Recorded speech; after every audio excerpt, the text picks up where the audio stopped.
Okay, this painting, this was deceptively hard.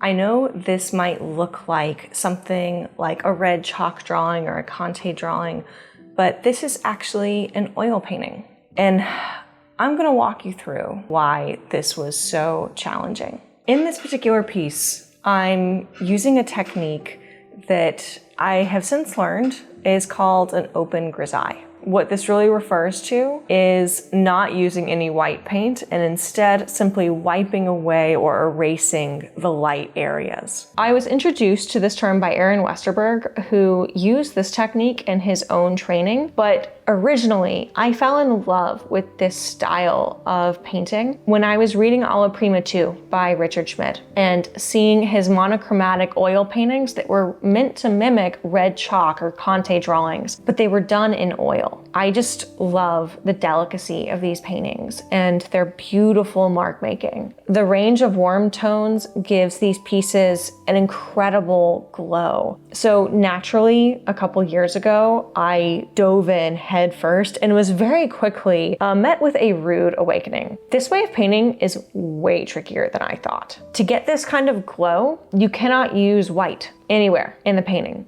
So you have to treat the oil paint almost more like watercolor. And if it dries, well, your only way of erasing is by wiping paint away. So you have to work fast. And heaven forbid you clean your brush and accidentally get mineral spirits on the piece, because entire sections will just dissolve away before your eyes. And if you let it start to dry and you realize you need to wipe out a section, you might have to actually bust out the acetone to get sections back to white, because something like mineral spirits or turpentine wouldn't cut it. In short, my first foray into this particular style of painting was an utter pain. Initially, just to give you an added piece of context, I demoed this approach to my students as a way to help them practice their values while still getting this really beautiful, timeless result. But I quickly replaced the exercise because I realized that students were so busy trying to master this finicky technique that they barely had any brain power left to work on improving their skills and value, which completely defeated the point, by the way. As for my work with practice, I could get a good result, but it never quite captured the feeling of these gorgeous Schmid paintings. So fast forward a few years to just a couple of weeks ago. I found this old black and white photo of my grandmother as a young girl, and I thought it was just such a special portrait. I wanted her to be able to enjoy this without needing to open up her photo album, and this could be a wonderful opportunity to try this technique once again. And this is where I found out more from Aaron. So after reading a write-up from one of his old workshops, I learned that I had been making this way harder on myself than it needed to be. So I had been really trying to treat the oil paint more like watercolor, and I had been using solvent in medium, and ultimately it just made the paint so incredibly temperamental. And I learned that actually I needed to turn almost entirely away from this and use the paint more like charcoal and work with the paint incredibly dry, and focus instead on using dry brush techniques versus like this very wet into wet technique. And using this approach that Aaron had outlined, I realized that I could actually make this way closer to the experience of working with pencil or chalk or Conte than I initially thought. So if you have an old black and white photo that you want to paint from, but you don't want to use AI to recolor it, or you've just been painting long enough to know that going from black and white to full color is a recipe for frustration, I'm here to share this technique with you today and to say this could be a workable option. So here's how I finally made this work for myself. First things first, I had to get really clear on my inspiration. So for anyone who's been following me for a while, you know that my favorite way to get clear on my inspiration or what my goal looks like for my art is to actually put together a vision board or a mood board or an inspiration board, whatever you want to call it. So that's what I did first. I went ahead and put this together using Pinterest. And what I did was that I saved all of those Richard Schmid paintings and then any additional pieces that had similar qualities to them. I tried to really focus on the ones that I knew were done in oil because it would just make my job way easier knowing that I was working in the same medium as my target aesthetic.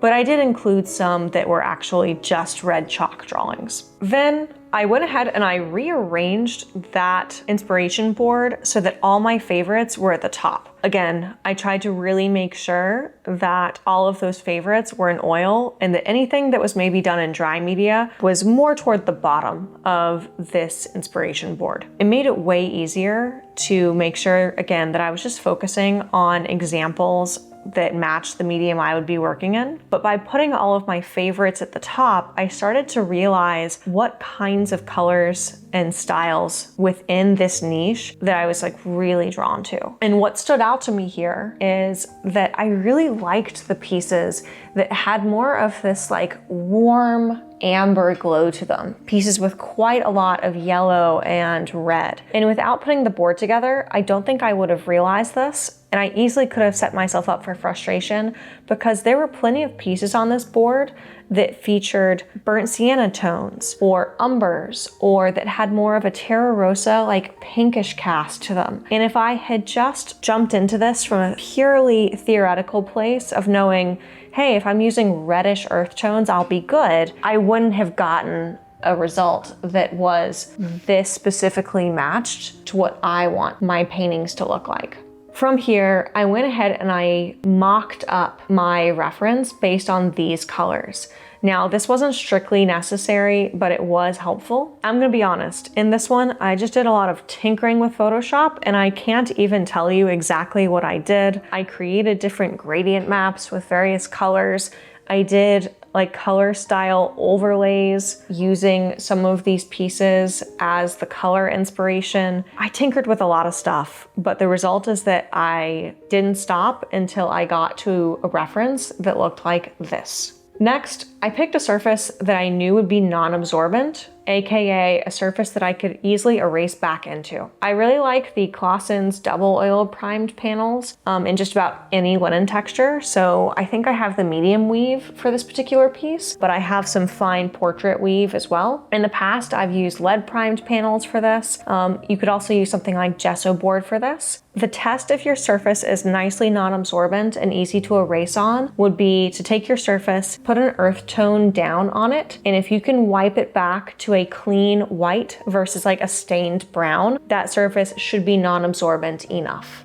Next, I went ahead and I toned this panel. I did use some solvent at this stage, and I went ahead and established this yellow color that you see in the background. And in a perfect world, I would have let this actually pretty much dry. I didn't, which created a little bit more of a challenge in the later stages of this piece. Next, kind of going off of this, I didn't use any solvent or medium for the rest of the process, not even to clean my brushes, because I saw by accident what happens if you accidentally introduce solvent later on in the painting. But if I did need to erase something, I would use either a silicone tool, like this one here, camera just was not gonna focus on that, or a folded up paper towel, or a kneaded eraser. With all of this being said, the next thing I want to say should have come as an earlier step in the process, but I want to be completely transparent about how this painting unfolded. One thing I should have done before I even started is to go ahead and double check that the aspect ratio of your panel matches the aspect ratio of your reference.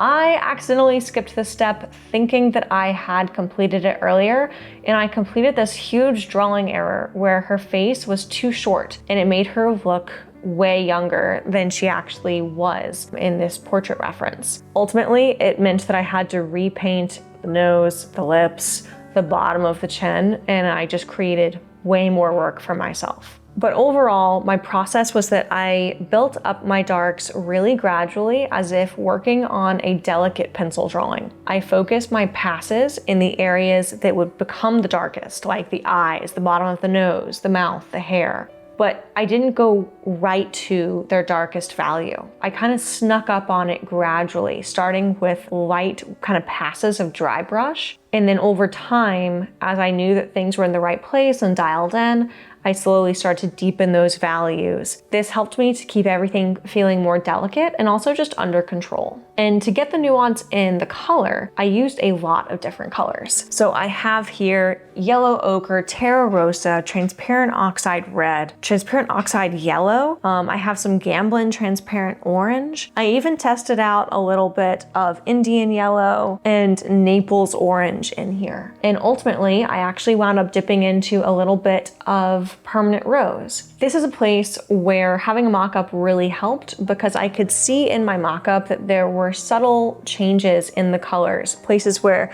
I might actually have to dip into a little bit of something like Viridian. Remember, if you don't like the reference, chances are you won't like the painting, so having a mock-up really helps with this stage. But other than that, I just want to make it clear, a lot of different colors went into this, even though it looks like the kind of piece that just was using one color. So, would I do this again? Actually, probably so, but I have to accept that this is a learning process. And that means accepting that I'm not just going to have a singular breakthrough painting, but rather a series of small breakthrough paintings like this one. It means that I have to attenuate to little breakthroughs or little challenges or little places where I can really get curious and figure out how I can refine this further and make a plan to address these skill gaps one by one, little painting by little painting, rather than fixing it all in one go. It also means having a really clear idea of what the goal looks like. If you think back to my Pinterest board where I saved all those inspiration pieces, some of these had a much more pink feeling, some of them had a much more amber feeling like I'm showcasing in this particular painting. But without having a clear idea of the goal, I probably would have been bouncing between different colors, different color schemes, different techniques, and ultimately, it would have been a big mess. So if this idea of breaking down your goal into bite-sized chunks resonates with you, or you feel like this would really benefit your painting practice, I have an entire hour-long free training on exactly how to implement this for yourself. Not this specific process,